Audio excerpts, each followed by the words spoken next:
So, pre-season testing of Formula One, it's happened, and we've already had some controversy. Namely, I'd say about three controversies. So we shall start from the beginning.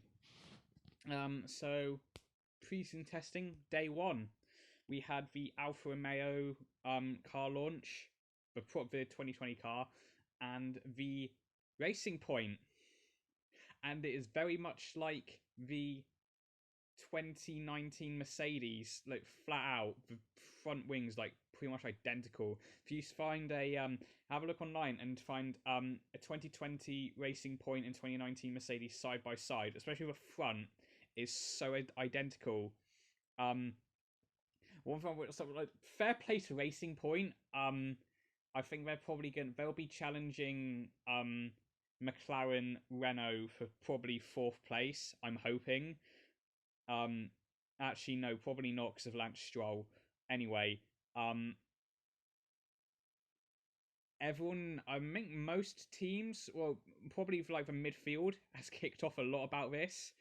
Um, I think there will be, I think because it's preseason, well, preseason's over, but because it's over, people aren't going to kick up a fuss until the Australian Grand Prix happens in 2 weeks' time, as I'm recording this. So I think the midfield teams will lodge a complaint about the it's called tracing point. Um, the tracing point is what people are calling it. Um, yeah, they'll lodge a complaint about the tracing point, and we'll see what happens with that. And then day two, everyone starts noticing something's up with the Mercedes, and they are noticing because they were able Sky Sports F1, which I don't have because the Sky coverage is fucking awful. Um, they were doing all 6 days preseason showing it, and everyone was noticing on the second day when Hamilton was out in the morning that he was moving his steering wheel up and then down. And there's a new system called DAS, which is dual axis steering. And basically, what it does is it basically there's something to do with the toe of the tire. Basically, what you need to know is it basically helps with tire wear and tire temperatures. Um, it's not exactly a major thing, but when it first came out, it was because it fiddled about with this steering. Like the steering bit, that's fine. You're allowed to do that, but you can't have a movable device that fiddles about with the steering. So obviously, everyone was.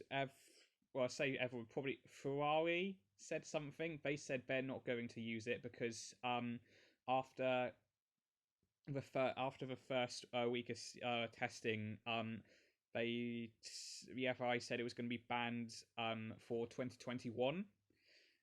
So yes, I don't. There's no point in Mercedes using it. I don't think because they think that was the only time they used it was the second day of testing, and everyone started kicking off about it, which is usual for Formula One. So they haven't used it since. I don't. I think that Hamilton and Bottas they're unsure if they're going to be using it in Australia. Um,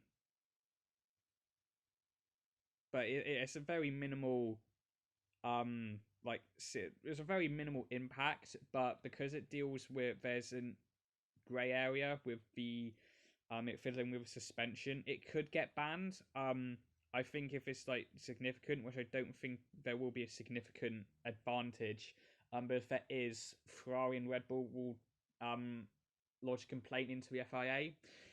And we'll see, but I think it could get banned. But we'll just have to see. And then everything's going fine. Not much to talk about the last couple of days until like 10-15 minutes before preseason testing is over. The FIA come out and say they've agreed a settlement. settlement with Ferrari over their engine or power unit, if you want to be really pedantic about it. Now, because last year there was a load of stuff going on with the Ferrari engine, because it was the best engine on the grid, that it was illegal, and when the when I started reading about it, because unfortunately I was working when this was going on, but I went on my break and just read an article from Motorsport. It doesn't say like anything about what the investigation was about, and obviously it's got the teams fucking fuming, um, all the other teams fuming. Um, it's just a really odd situation. I think what everyone's trying to piece together is that what people are coming to the conclusion of is the Ferrari engine is illegal, and they've basically just paid off FIA to say just don't do anything, um, which they're not going to do. So yeah, yeah. The 2020 F1 season's already started, and there's like 3 bits of controversy, which is incredible. Which is what I love about the sport, because controversy comes out of nowhere, and I love it. Um, so I think that's all for today. I'm very excited that F1 is finally back. Still waiting to get my hands on an AlphaTauri team shirt because they look so good. Just for cars look very nice. I want to do a ranking of the um liveries and the cars because I just want to, and this is my channel. So I'm going to see you guys in the next video, and I shall see you guys soon. Bright hours are out.